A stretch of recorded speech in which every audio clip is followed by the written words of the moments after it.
और सुनाओ, तबीयत शबीयत ठीक है? अल्लाह का शुक्र है। तबीयत मेरी खराब रही है।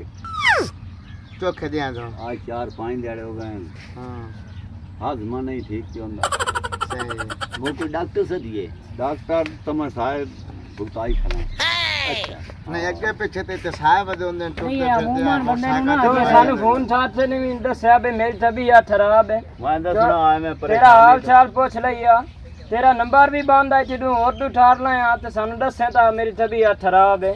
हुन वही तो ठीक हां, सिर के हाथ में आली ना ए तो रब्बू हुन टटे रहा ते मैं तो सन दसया जे मेरी तबीयत खराब है, नहीं तो सन तो सोई नहीं पता। और मैं आख्या बिरावन मैं तोड़ लगा आया, मैं कहा चलो बिरावन ने मिली उसा अस ते से आस्ते रहे यहां पे कदो ऐलान होवे बिरादा तो अंत अल्लाह रंग ले बच गया।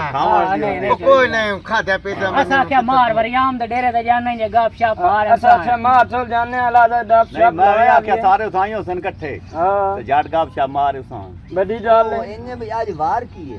आज वार तो नहीं लगदा है एतवार। एतवार है वार नु एक डॉक्टर आंदा मेरे कोल। अच्छा टाइम हुन पता नहीं की हो गया, बहरहाल दे आवन वाले हैं नो। आज तेरी तबीयत चेक करनी है उन्हां। नहीं चंगी गल है। को डॉक्टर वाल लेना मैं आना तू छोड़ गल्लां दे।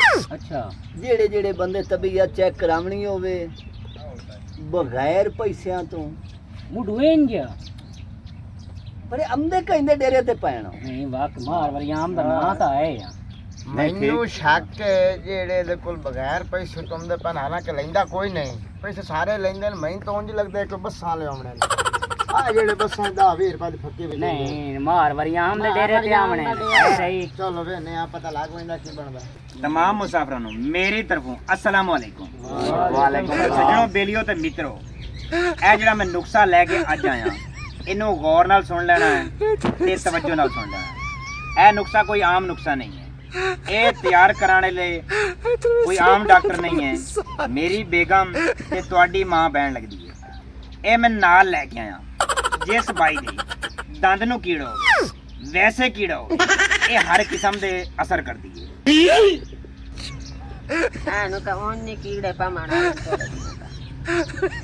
एनू चेक करो जी, ए गवाड़ियां दा लोटा ਇਹਦੇ ਨਾਲ ਤੇ ਤੋਂ ਨਲਕੇ ਹੀ ਨਹੀਂ ਲੱਭਦੇ ਜਿਹੜੇ ਥਾਲੇ ਚੋਂਦੇ ਆਣ। ए मैनू डॉक्टर घर ते मिस्त्री ज्यादा लगदा ही नहीं। ਤੁਸੀਂ ਥੋੜਾ ਮਿਹਰਬਾਨੀ ਕਰੋ।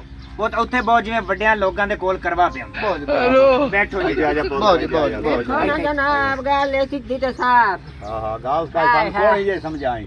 ਇਹ ਜੇ ਅੱਗੇ ਬਤੇਲਾ ਡੋਂਦੇ ਆਣ ਵੱਡਿਆਂ ਬੰਦਿਆਂ ਕੋਲ ਮੈਨੂੰ ਲੱਗਦੇ ਇਹ ਵੱਡੇ ਬੰਦੇ ਤੇ ਕੋਈ ਬਤੇਲੋ ਰੱਖੇ ਹੋਇਆ ਇਹ ਮਾਰ ਵਰਿਆਮ ਸਾਹਿਬ ਦਾ ਡੇਰਾ ਹੈ ਜੀ ਮਾਸ਼ਾਅੱਲਾ ਮਾਸ਼ਾਅੱਲਾ। ਤੇ ਇਹ ਸਾਡਾ ਪੀਰ ਭਾਈ ਅਸੀਂ ਫੱਕੀਆਂ ਵੇਚਦੇ ਰਹੇ ਆ ਤੇ ਇਹ ਗੱਡੀਆਂ 'ਚ ਲੰਗਰ ਇਕੱਠਾ ਕਰਦਾ ਹੈ। ਜੀ ਜੀ ਮਾਰੇ ਹੋ ਜੀ ਹਾਂ। ਤੇ ਇਸ ਵਾਸਤੇ ਇਹਦੇ ਡੇਰੇ ਤੇ ਆਣਾ ਸਾਡਾ ਮਜਬੂਰੀ ਬਣ ਗਈ ਹੈ ਤੇ ਇਹਨੇ ਸਦਾਇਆ ਤੇ ਇਹਨੇ ਕਿਹਾ ਡਾਕਟਰ ਸਾਹਿਬ ਨੂੰ ਨਾਲ ਜ਼ਰੂਰ ਲੈ ਕੇ ਆਣਾ। ਜੀ ਤੇ ਕੋਈ ਮਿਹਰਬਾਨੀ ਕਰੋ ਨਾ ਤੇ ਕੋਈ ਅੱਛੀ ਜਿਹੀ ਫੱਕੀ ਸਾਨੂੰ ਦਿਓ।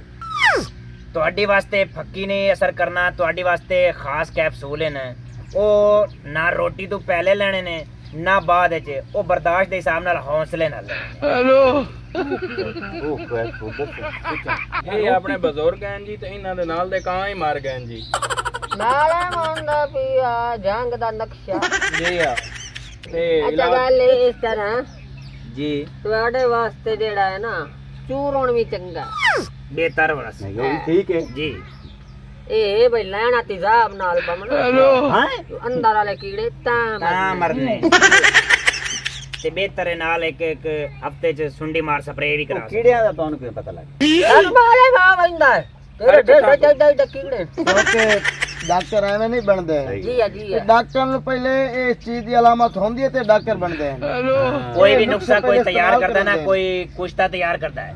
ਤੁਹਾਡੇ ਪਹਿਲੇ ਕੋਲ ਜੀ ਇਹ ਕਿਤਾਬਾਂ ਸਨ ਤੁਹਾਡੇ ਪਹਿਲੇ ਉਹ ਕੁੱਤਿਆਂ ਦੇ ਇਸਤੇਮਾਲ ਕਰਦਾ ਹੈ, ਲੇਕਿਨ ਸਾਨੂੰ ਤੁਹਾਡੇ ਵਰਗੇ ਭਰਾਵਾਂ ਦੀ ਖਿਦਮਤ ਹਾਸਲ ਹੋ ਜਾਂਦੀ, ਅਸੀਂ ਤੁਹਾਡੇ ਤੇ ਇਸਤੇਮਾਲ ਕਰ ਜੀ ਆ ਜੀ ਆ ਇੰਨੇ ਗੱਲ ਹੈ ਨਾ ਇਹ ਮੁੰਡੇ ਘਰ ਅਜ਼ਮਾਇਆ ਨੇ।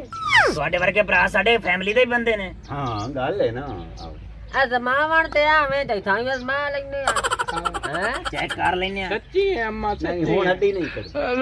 ਜਦੋਂ ਹੱਡੀ ਕੱਢੇ ਤੇ ਉਦੋਂ ਸਾਨੂੰ ਸਾਧ ਲਵਿਆ, ਸਾਡੇ ਪੈਸੇ ਸਾਨੂੰ ਚ ਦਿਓ, ਠੀਕ ਹੈ ਤੁਸੀਂ ਆਪਣੇ ਘਰ ਤੇ ਅਸੀਂ ਆਪਣੇ